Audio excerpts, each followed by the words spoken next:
Welcome heartily to what I think is going to be a very special evening here at the Unheard Club. To the small number of you, no doubt, who are not sure what the contours of Ayaan Hirsi Ali's life look like, let me just sketch them out.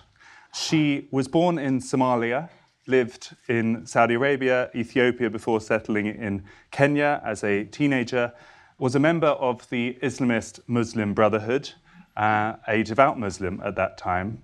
She escaped an arranged marriage and she moved to the Netherlands as a refugee, went to university, became an MP, and after 9/11 she renounced that faith and eventually wrote the global bestseller Infidel.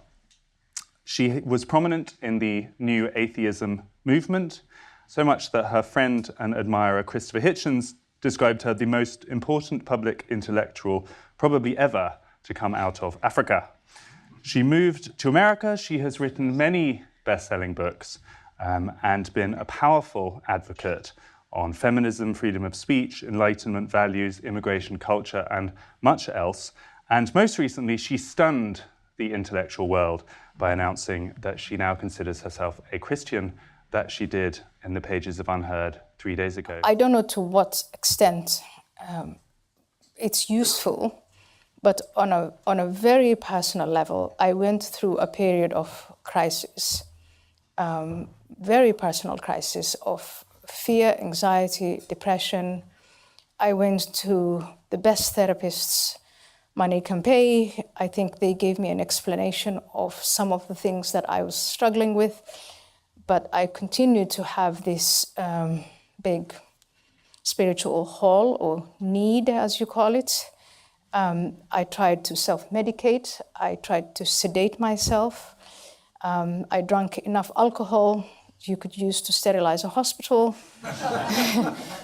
It would not, nothing helped.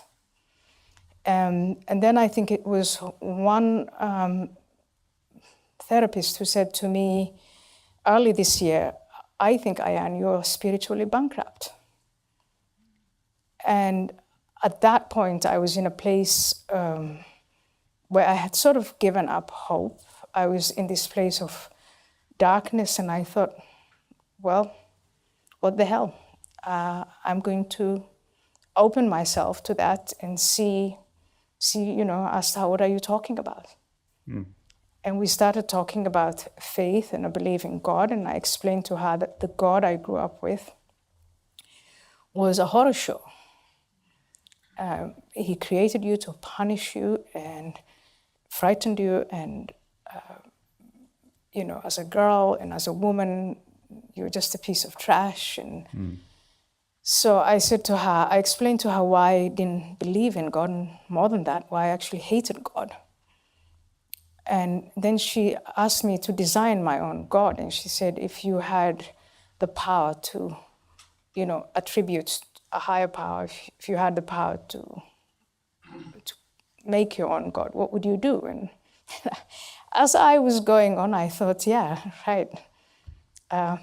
That's actually a description of Jesus Christ and Christianity at its best.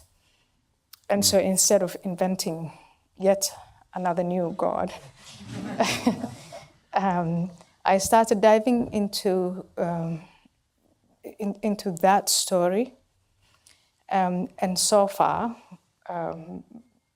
my husband and I went about, both of us saying we're atheists, and now I like this story. I exploit, and the more I look at it, the more, I don't want to say I'm fulfilled, but I feel I no longer have this need, this void, I have to say, and I feel like I'm going somewhere.